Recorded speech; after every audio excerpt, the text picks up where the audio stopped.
Is your Ubuntu machine acting like it's from the pre-Wi-Fi era? Let's troubleshoot that dreaded no Wi-Fi adapter found error together. First, let's verify if the Wi-Fi adapter is even recognized at all. Open the terminal. We're going to need it for the next steps. In the terminal, type in lspci and hit enter. This command lists all PCI devices. Scroll through the displayed list and look for anything labeled network controller or wireless adapter. If you don't see anything resembling a Wi-Fi adapter, it could indicate a hardware issue.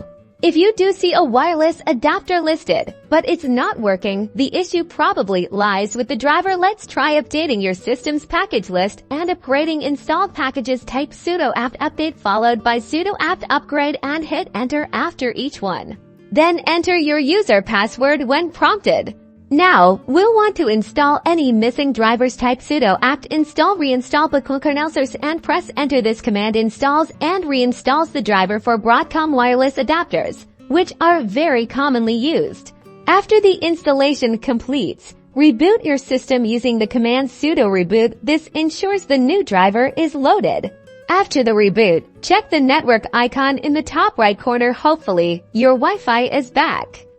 If not, consult Ubuntu's official documentation for advanced troubleshooting steps, including checking for disabled kernel modules or exploring alternative driver options. Good luck getting back online.